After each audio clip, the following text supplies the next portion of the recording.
I'm sorry, Miss Jackson. I am for real. Never meant to make your doctor cry. Hey, it's Andrew Huang, and today we're talking about mashups. Why are they so fun? Why do we enjoy them so much? And how is it even possible to cram together 2 or 3 songs that we normally hear separately, still be able to identify each one, and have it sound amazing? I want to dissect some of the things that make for a good mashup, so whether you're wanting to try making some of your own, or if you just want to understand music a bit better, I got you. There's also a really fun music mixing game that I want to show you. It's called Drop Mix, and they are sponsoring this video. I'll show you more about that later, but I am going to use it to make all the mixes that you hear in this video.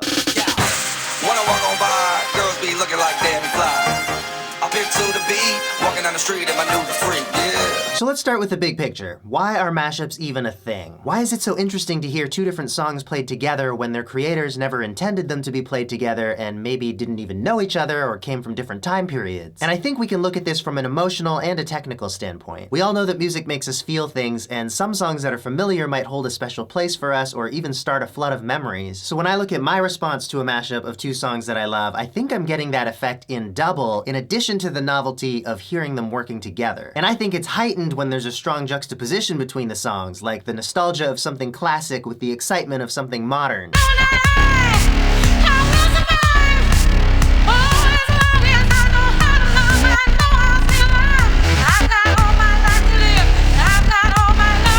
Or the catchiness of a pop vocal with the brutality of a hard rock instrumental.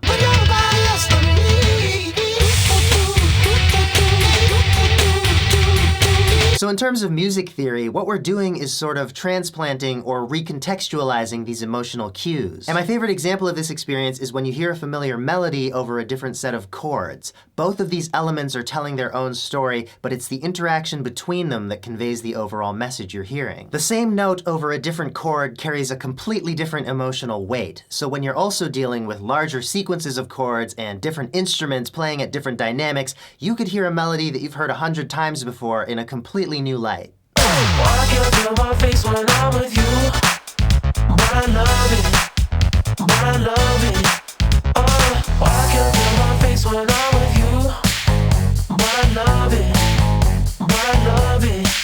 I can't feel my face when I'm with you, but I love it, but I love it. There are 2 major things that need to line up for a mashup to be solid, and those are tempo and key. Unless you're getting super experimental, these would already be aligned with any song you hear. So when we put 2 songs together, we have to find ways of making them match. Tempo refers to the speed of a song, typically measured in beats per minute, and if this isn't perfectly locked between all parts, things are gonna go south quick. Here's an example of some guitar at 140 beats per minute with a drum loop at 139 beats per minute.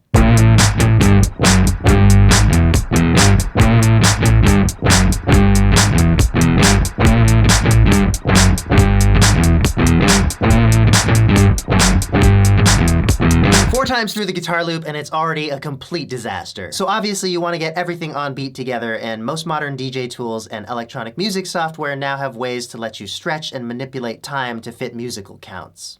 Key is important too, and that refers to various sets of notes and some general guidelines that have developed over time about what tends to sound good together. Most of the time when you listen to a song, you're already hearing everything together in one key, so let's use another fun example of what we don't want, where our melody is 1 note higher than it should be relative to our chords. I think you probably all know this song. Hey, I just met you, and this is crazy. And let's bring in those chords that are just the smallest increment too low. It's hard to look right at you, baby, but here's my number, so call me. Not a good time. You want those keys to match. So what mashups are doing is taking isolated elements of different pieces of music, matching their tempos and keys, and then also editing the structure of those songs so that, for instance, verses and choruses are the same length. A common way to do it is to combine an a cappella from one song with an instrumental from another, but you can get even more complex with it, where there are more layers being stacked together or where multiple songs are constantly being switched in and out. And that's exactly what happens in Drop Mix. You get these cards, and each one represents one part from one song. So for instance, bass or vocals or drums. Those parts are color-coded to spots on this deck. And the technology is actually pretty cool. You put a card down and that part starts playing through the Drop Mix app.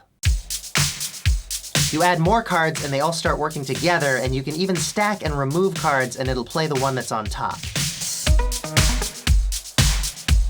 I'm playing in freestyle mode right now, but you can also play Clash and compete with other players, or party mode where you all work together to take requests from a virtual crowd.